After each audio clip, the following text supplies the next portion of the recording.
I've always been a believer. One of the things I wanted to decide when I started reading the Bible was I've been taught all my life that Jesus died for me. I acknowledge it. I believe it, that he was coming back again. I acknowledge it. I believe it, that he was God's only son. I acknowledge it. I believe it. What was the reason for that? That's what I didn't understand. Right. And that's what I was looking for. Yeah. And that's what I found. That's what I was looking for in by reading the Bible, by exhaustively reading the Bible. And the Old Testament, New Testament, the more you read, the more you realize it goes together. There is so much. You'd be reading one of the minor prophets, and all of a sudden there's Jesus. Right there. Yeah. You know. I mean, maybe just a couple of lines or something, you know, but it'll be I wanted to know why. Why did he? And I've got my own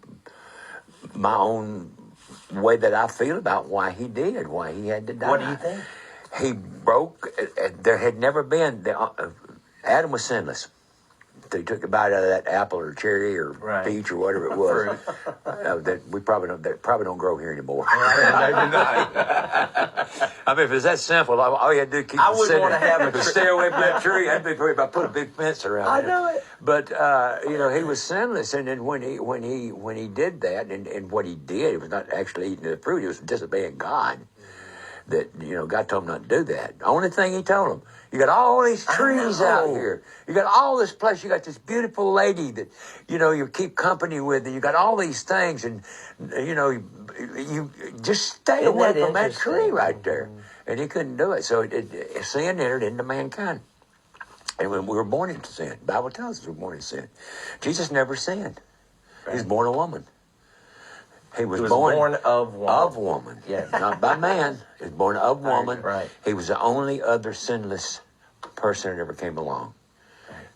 Right. Insofar as that broke the line of sin right there. Well, you know, it says that by one man, sin, Adam, all fell. By one man, all are redeemed. He brought it in. One man took it out. Yes. But it's like, you know, he shed the blood and there's parts of it I still don't understand. I take it on faith, but he broke the path of sin, which broke the devil's back. Right. He took devil's power away from him. Correct. And so it's like all he asks you to do. It's the hardest thing going to, but you read in the Bible when you get over Romans, it says, confess with your mouth that Jesus is Lord and believe in your heart that God has raised him from the dead, and you will be saved. It don't go into all these little theological things that a lot of people put in there. That's the start thing. Yes. If you do that, you're going to want to try to live right. You're going to want to, you're going to want to. You ever stop and think about, and I do sometimes, about what you might want to be like to have a nail driven right through your hand right there. No.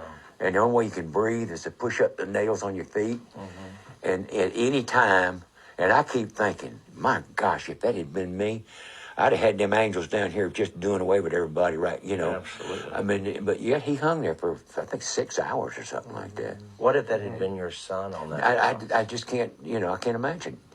And then, you know, what kind of love? But he broke it. He broke that chain. He broke that power, and gives us all a chance to, you know, live for him.